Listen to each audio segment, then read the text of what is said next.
Hello साथियों, इस YouTube channel पर आप सभी का स्वागत है। आज हम इस वीडियो में संविधान संशोधन, नगरपालिका गठन किस प्रकार होता है और एक परियोजना स्वच्छ भारत मिशन पढ़ने वाले हैं। तो सबसे पहले हम संविधान संशोधन पढ़ेंगे। तो संविधान संशोधन वह प्रक्रिया है जिसके माध्यम से हम संविधान के प्रावधानों में बदलाव करते हैं, उसे ही संविधान संशोधन कहते हैं। यह प्रक्रिया संविधान को समय और परिस्थितियों के अनुसार प्रासंगिक बनाए रखने में सहायक होती है। भारतीय संविधान में संशोधन की प्रक्रिया अनुच्छेद 368 में वर्णित है। यानी भारतीय संविधान में संशोधन की प्रक्रिया अनुच्छेद 368 में है। अब संविधान कितने प्रकार के होते हैं? तो संविधान 3 प्रकार से किए जाते हैं। एक तो संसद के साधारण बहुमत द्वारा, संसद के विशेष बहुमत द्वारा और संसद के विशेष बहुमत के साथ राज्यों के समर्थन द्वारा। अब संसद के साधारण बहुमत द्वारा संशोधन, जिसमें कुछ प्रावधानों में संसद के दोनों सदनों में उपस्थित और मतदान करने वाले सदस्यों के साधारण बहुमत से किया जाता है।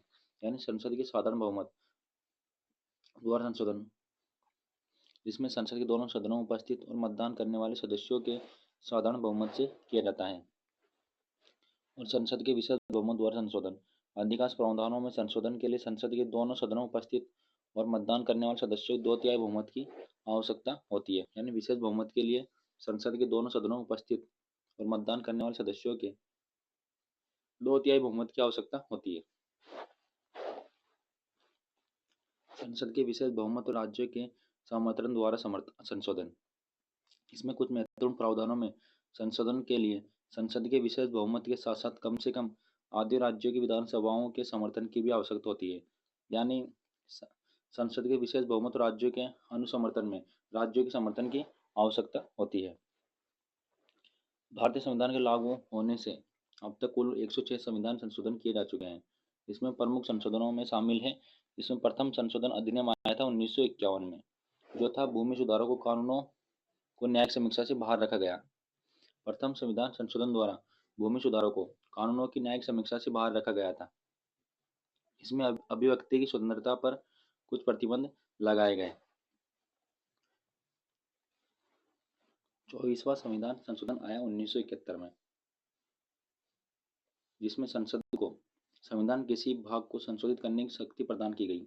अब संसद को संविधान किसी भाग को संशोधित करने की शक्ति प्रदान की गई, तो कौन सी संविधान संशोधन की गई? तो 24वां संविधान संशोधन 1971 में, जिसमें मौलिक अधिकार भी शामिल थे। यानी संसद मौलिक अधिकार को भी संशोधित कर सकती थी। कौन से संविधान संशोधन द्वारा? तो 24वां संविधान संशोधन 1971 द्वारा। 42वां संशोधन अधिनियम 1976, इसके तहत संविधान व्यापक परिवर्तन किए गए, जैसे कि प्रस्तावना में समाजवादी और धर्मनिरपेक्ष शब्द जोड़े गए। अब कौन से संविधान संशोधन में प्रस्तावना में समाजवादी धर्मनिरपेक्ष शब्द जोड़े गए थे? तो 42वां संविधान संशोधन अधिनियम 1976 द्वारा, जिसे लघु संविधान भी कहा जाता है। इसे लघु संविधान भी कहते हैं 42वें संविधान संशोधन को। 44वां संशोधन अधिनियम जो 1978 में आया, इसमें आपातकालीन प्रावधानों में संशोधन किया गया और संपत्ति के अधिकार को मौलिक अधिकारों की सूची से हटाया गया। यानी संपत्ति के अधिकार को मौलिक अधिकारों की सूची से हटाया गया। कौन से संविधान संशोधन द्वारा? तो 44वां संशोधन द्वारा, जो 1978 में आया था। अब 73वां 74वां संशोधन अधिनियम जो नगरपालिका और पंचायती राज संस्थाओं से संबंधित था, जो आया था 1992 में। 73वां 74वां संविधान संशोधन अधिनियम 1992, पंचायती राज संस्थाओं और शहरी स्थानीय निकायों को संवैधानिक दर्जा प्रदान किया गया। 86वां संविधान संशोधन अधिनियम जो 2002 में आया था, 6 से 14 वर्ष की आयु के बच्चों के लिए शिक्षा के अधिकार को मौलिक अधिकार बनाया गया। यानी 6 से 14 वर्ष के बच्चों को शिक्षा का अधिकार मौलिक अधिकार है। यह 86वां संविधान संशोधन अधिनियम 2002 में बनाया गया और अनुच्छेद 21(a) के तहत। 101वां संविधान संशोधन अधिनियम जो 2016 में आया था, जो वस्तु एवं सेवा कर की स्थापना की गई, यानी जीएसटी से संबंधित था। 103वां संविधान संशोधन अधिनियम 2019 में आया, इसमें आर्थिक रूप से कमजोर वर्गों के लिए शिक्षा और रोजगार में 10% आरक्षण का प्रावधान किया गया था। 103वां संविधान संशोधन अधिनियम कब आया? 2019 में, जो ईडब्ल्यूएस से संबंधित था। 104वां संशोधन अधिनियम 2020 में आया, जो लोकसभा और राज्य विधानसभाओं में एंग्लो इंडियन समुदाय के लिए आरक्षित सीटों के समाप्त किया गया। यानी लोकसभा और राज्य विधानसभाओं में एंग्लो इंडियन समुदाय के आरक्षित सीटों का समाप्त कौन से संशोधन द्वारा किया गया? तो 104वां संविधान संशोधन द्वारा, जो कब आया 2020 में। जबकि अनुसूचित जाति यानी एससी और अनुसूचित जनजाति एसटी के लिए आरक्षण को 10 वर्षों के लिए बढ़ा दिया गया।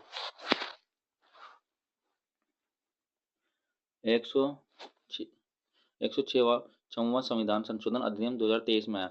इसमें लोकसभा और राज्य विधानसभाओं महिलाओं के लिए 1/3 सीटें आरक्षित की गई। अब महिलाओं के लिए 1/3 सीटें आरक्षित की गई। कौन सा संविधान संशोधन था? तो 106वां संविधान संशोधन अधिनियम 2023 को। संविधान संशोधन प्रक्रिया के माध्यम से भारतीय संविधान को समय समय पर अद्यतन यानी बदलाव और प्रासंगिक बनाया जाता है, जिससे यह देश की बदलती आवश्यकताओं और परिस्थितियों के अनुसार अनुकूलित हो सके।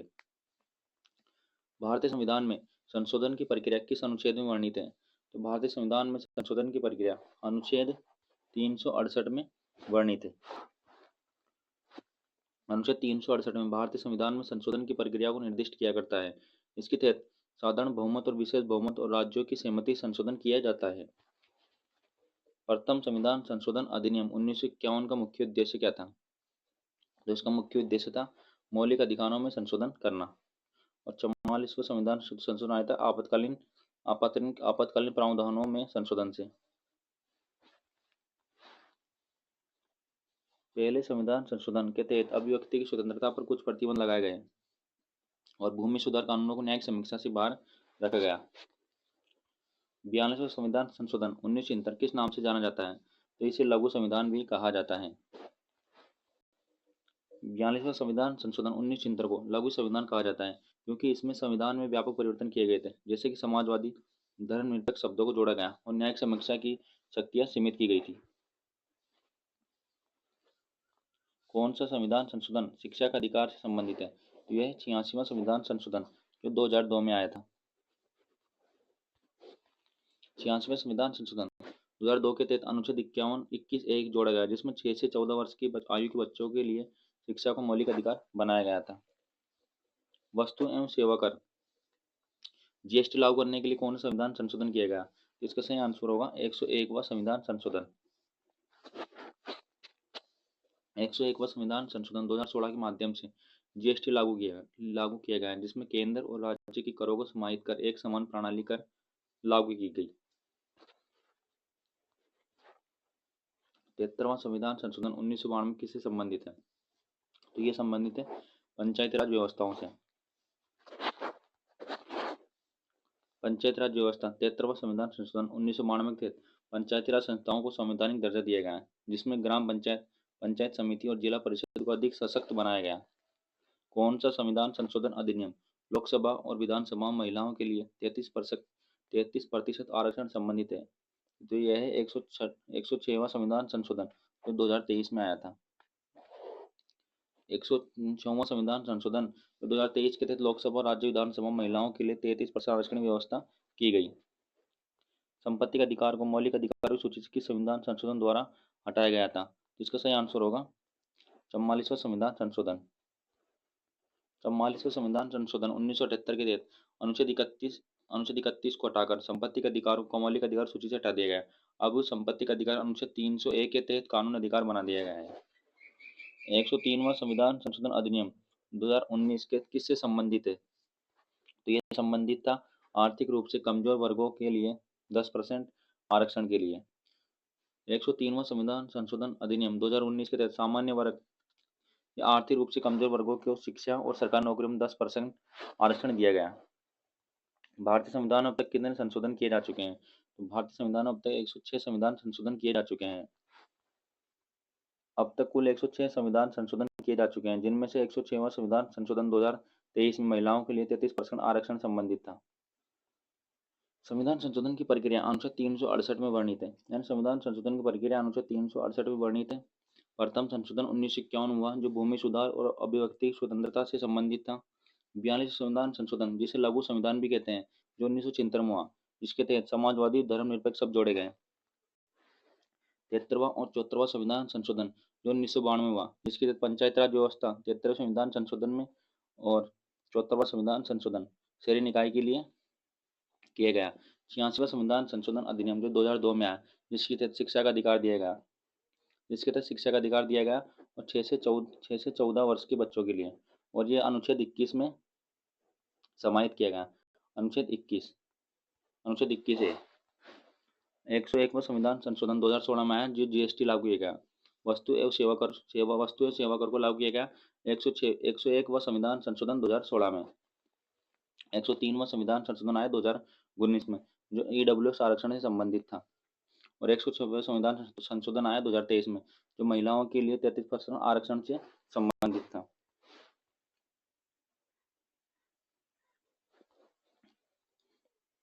अब हम हमारा अगला टॉपिक नगर पालिका की गठन शासन व्यवस्था पढ़ने वाले हैं। तो भारत में नगर पालिका एक स्थानीय और शहरी निकाय है। यानी नगर पालिका एक शहरी निकाय है जो किसी शहर या नगर के प्रशासन और विकास कार्यों का संचालन करती है। नगर पालिकाओं का गठन संविधान के 74वें संविधान संशोधन 1992 में तहत किया गया जो नगर प्रशासन को अधिक स्वायत्त शक्तियां प्रदान करता है। नगर पालिका गठन मुख्य रूप से नगर की जनसंख्या, आर्थिक विकास और प्रशासनिक आवश्यकताओं के आधार पर किया जाता है। यह नगर पालिका गठन वहाँ की जनसंख्या, आर्थिक विकास और प्रशासनिक आवश्यकता के आधार पर ही किया जाता है। नगर पालिका के प्रकार, तो नगर पालिका एक तो नगर निगम होता है जिसकी जनसंख्या होती है 10 लाख से अधिक। अगर जनसंख्या 10 लाख से अधिक होती है तो वहाँ नगर निगम बना दिया जाता है। जैसे जयपुर नगर निगम, दिल्ली नगर निगम। और यहाँ के अधिकारी को महापौर कहा जाता है। यहाँ नगर निगम के अधिकारी प्रमुख अधिकारी को महापौर या मेयर कहा जाता है। दूसरा आता है नगर परिषद। नगर परिषद जिसकी जनसंख्या 1 लाख से 10 लाख के बीच में होती है। जैसे कोटा नगर परिषद, अलवर नगर परिषद, जिसके प्रमुख अधिकारी होते हैं, इसके चेयरपर्सन को अध्यक्ष चेयरपर्सन होता है। तीसरा है नगर पालिका। नगर पालिका की जनसंख्या 20,000 से 1 लाख के बीच में होती है। जैसे चित्तौड़गढ़ नगर पालिका, इसके अध्यक्ष इसके पदाधिकारी को अध्यक्ष चेयरपर्सन कहा जाता है। नगर पंचायत जनसंख्या होती है 10,000 से 20,000 के बीच में। ये छोटे कस्बों और विकसित होते गांवों के लिए है। यह नगर पंचायत उसे कहा जाता है जिसकी जनसंख्या 10,000 से 20,000 के मध्य होती है। नगर पालिका का शासन, तो नगर पालिका 3 मुख्य अंगों से मिलकर बनती है। जैसे निर्वाचित निकाय, यह नगर पालिका 3 मुख्य अंगों से मिलकर बनती है जिसमें सबसे प्रथम आता है निर्वाचित निकाय। यह नगर पालिका के सदस्य, नगर सेवक, नगर पालिका सदस्य यानी नगर सेवक चुनाव के माध्यम से 5 वर्षों के लिए चुने जाते हैं। और अध्यक्ष या महापौर का चुनाव प्रत्यक्ष या अप्रत्यक्ष रूप से किया जाता है। दूसरा नगर पालिका का अंग है कार्यकारी निकाय या एग्जीक्यूटिव बॉडी। इसे नगर आयुक्त या मुख्य अधिकारी होते हैं जो राज्य सरकार द्वारा नियुक्त किए जाते हैं। ये निकाय प्रशासनिक और विकास कार्यों की देखरेख करते हैं। तीसरा नगर पालिका का अंग है स्थानीय समितियां, जिसे नगर पालिका में विभिन्न कार्यों के लिए स्थायी समिति बनाई जाती है। जैसे कि वित्त समिति, स्वास्थ्य समिति और शिक्षा समिति। नगर पालिका की शक्तियां और कार्य, नगर पालिका के अनिवार्य कार्य जो करने ही होते हैं, जैसे स्वास्थ्य और स्वच्छता, जिसमें सफाई, कचरा प्रबंधन, जल आपूर्ति, ये नगर पालिका के अनिवार्य कार्य हैं। स्ट्रीट लाइट, पानी की आपूर्ति, यह भी नगर पालिका का अनिवार्य कार्य है। जैसे सड़कों का निर्माण करना, रख रखाव और यातायात नियंत्रण, ये सभी कार्य नगर पालिका अनिवार्य कार्य हैं। यानी इन कार्यों को नगर पालिका करना ही होता है। शिक्षा जिसमें सरकारी स्कूलों और पुस्तकालयों का संचालन करना। अग्निशमन सेवाएं, ये भी नगर पालिका का अनिवार्य कार्य हैं। जिसमें नगर पालिका के अनिवार्य कार्य हैं स्वास्थ्य और स्वच्छता, बिजली और जल व्यवस्था, सड़क और परिवहन, शिक्षा और अग्निशमन सेवाएं, ये सभी नगर पालिका के अनिवार्य कार्य हैं। नगर पालिका के ऐच्छिक कार्य, जैसे खेल और मनोरंजन, खेल मैदान, उद्यान, पुस्तकालयों का विकास, ये सभी नगर पालिका के ऐच्छिक कार्य हैं। जबकि पुस्तकालयों का संचालन नगर पालिका के अनिवार्य कार्य हैं। जबकि पुस्तकालयों का विकास ऐच्छिक कार्य हैं। पर्यटन और सांस्कृतिक विकास भी नगर पालिका के ऐच्छिक कार्य हैं। महिला और बाल विकास भी नगर पालिका के ऐच्छिक कार्य हैं, जिसमें महिलाओं और बच्चों के लिए कल्याणकारी योजनाएं। नगर पालिका की आय, नगर पालिका को अपने कार्यों को संचालित करने के लिए विभिन्न स्रोतों से आय प्राप्त होती है। जैसे स्थानीय कर, संपत्ति कर, जल कर, मनोरंजन कर और बाजार कर, वाहन कर आदि से नगर पालिका को आय प्राप्त होती है। सबसे पहले आता है स्थानीय कर, फिर आता है राज्य सरकार की अनुदान राशि। राज्य सरकार नगर पालिकाओं को विकास कार्यों के लिए वित्तीय सहायता प्रदान करती है।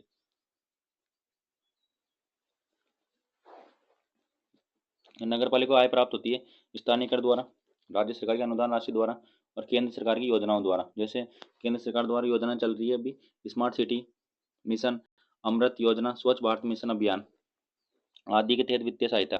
अन्य स्रोत, या नगर पालिका को अन्य स्रोत से आय प्राप्त होती है, जैसे बैंकों से कर्ज, ठेकेदारों शुल्क या विज्ञापन आदि से। नगर पालिकाओं से जुड़े कुछ महत्वपूर्ण तथ्य, जैसे पहली नगर पालिका भारत में 1687 में यानी भारत में पहली नगर पालिका 1687 में मद्रास मद्रास जिसे अब चेन्नई कहा जाता है में बनी थी। और राजस्थान में पहली नगर पालिका जयपुर में स्थापित किया गया था। राजस्थान में पहली नगर पालिका जयपुर में स्थापित की गई थी। और पहली नगर पालिका भारत में 1687 में मद्रास जिसे अब चेन्नई कहा जाता है उसमें बनी थी। राजस्थान में पहली नगर पालिका जयपुर है। भारत में 4000 से अधिक नगर पालिकाएं हैं। भारत में कितनी? भारत में 4000 से अधिक नगर पालिकाएं हैं। नगर पालिका प्रशासन नगर निगम अधिगम के अंतर्गत संचालित किया जाता है। नगर पालिका का प्रशासन नगर निगम अधिनियम के तहत संचालित किया जाता है। भारत में नगर पालिका गठन के संविधान संशोधन के तहत किया गया। तो भारत में नगर पालिका गठन के संविधान संशोधन के तहत किया गया था। तो इसका सही आंसर होगा 74वां संविधान संशोधन। नगर निगम का अध्यक्ष कौन होता है? तो नगर निगम का अध्यक्ष होता है महापौर। नगर पालिका को कितने वर्षों के लिए चुना जाता है? तो नगर पालिका को 5 वर्षों के लिए चुना जाता है। नगर पालिका कार्यकारी शक्ति किसके पास होती है? नगर पालिका कार्यकारी शक्ति किसके पास होती है? तो इसका सही आंसर होगा नगर आयुक्त। नगर पालिका शहरी क्षेत्रों के विकास, सफाई, जल आपूर्ति, परिवहन प्रशासन के जिम्मेदार होती है। 74वें संविधान संशोधन अधिनियम द्वारा 1992 के तहत इन्हें संवैधानिक दर्जा दिया गया है, जिसमें शहरी प्रशासन अधिक प्रभावी बनाए। नगर पालिकाओं को स्थानीय राज्य सरकार और अनुदान राशि और केंद्र सरकारी योजनाओं से वित्तीय सहायता मिलती है। अब हम एक योजना पढ़ने वाले हैं, जैसे स्वच्छ भारत मिशन के बारे में संपूर्ण पूरी योजना को पढ़ेंगे और इसके कुछ महत्वपूर्ण वस्तुनिष्ठ प्रश्न भी करेंगे। तो स्वच्छ भारत मिशन भारत सरकार की प्रमुख योजना है, जिसमें महात्मा गांधी के स्वच्छ भारत के सपने को साकार करने के लिए शुरू किया गया था। यह मिशन 2 अक्टूबर 2014 को प्रधानमंत्री नरेंद्र मोदी द्वारा लॉन्च किया गया था। इस योजना का उद्देश्य था भारत को खुले में शौच मुक्त बनाना, स्वच्छता की आदतें विकसित करना, ठोस एवं तरल कचरा प्रबंधन को बढ़ावा देना। स्वच्छ भारत मिशन के उद्देश्य, जैसे स्वच्छ भारत मिशन के उद्देश्य थे खुले में शौच समाप्त करना, यानी खुले में शौच को समाप्त करना। दूसरा था स्वच्छता का प्रचार या प्रसार करना, या नागरिकों में साफ सफाई की आदतें विकसित करना।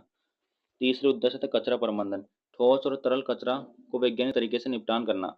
स्वच्छता सुविधाओं का निर्माण करना, यानी सार्वजनिक स्थानों, स्कूल और सरकारी दफ्तरों में स्वच्छता सुविधाओं को बढ़ाना।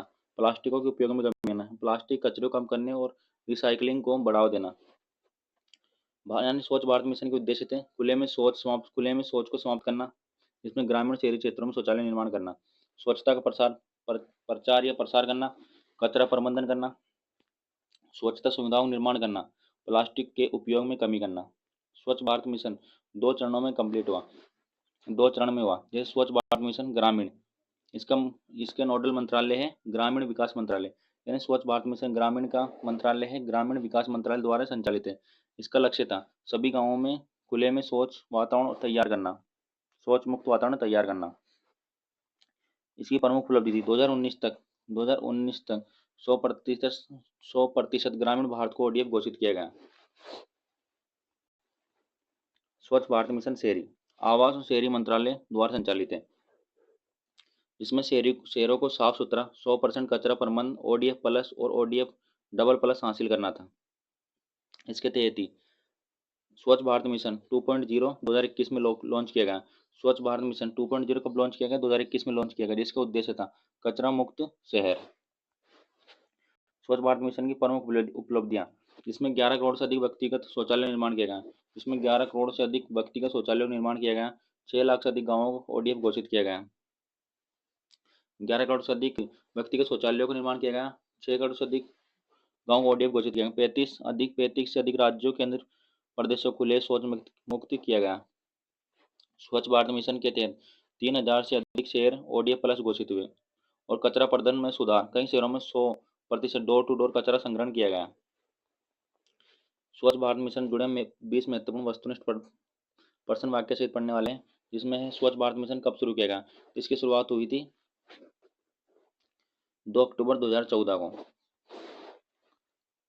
स्वच्छ भारत मिशन का लक्ष्य किस वर्ष तक भारत को ओडीएफ बनाना है? तो इसका मिशन का लक्ष्य था 2 अक्टूबर 2019, 2 अक्टूबर 2019 तक ओडीएफ भारत बनाया जाना। स्वच्छ भारत मिशन को लागू करने वाला प्रमुख मंत्रालय कौन सा है? स्वच्छ भारत मिशन को लागू करने वाला प्रमुख मंत्रालय है आवास और शहरी मंत्रालय। शहरी क्षेत्रों में स्वच्छ भारत मिशन को आवास और शहरी मंत्रालय को मंत्रालय और ग्रामीण क्षेत्रों में स्वच्छ भारत ग्रामीण को जल शक्ति मंत्रालय लागू करता है।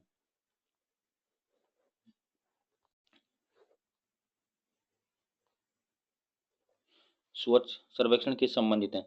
तो स्वच्छ सर्वेक्षण संबंधित है स्वच्छता की रैंकिंग से। स्वच्छ सर्वेक्षण भारत को शहरों की स्वच्छता रैंकिंग तय करने के लिए किया जाता है। भारत का सबसे स्वच्छ शहर कौन सा घोषित किया गया? तो 2023 में भारत का सबसे स्वच्छ शहर था इंदौर।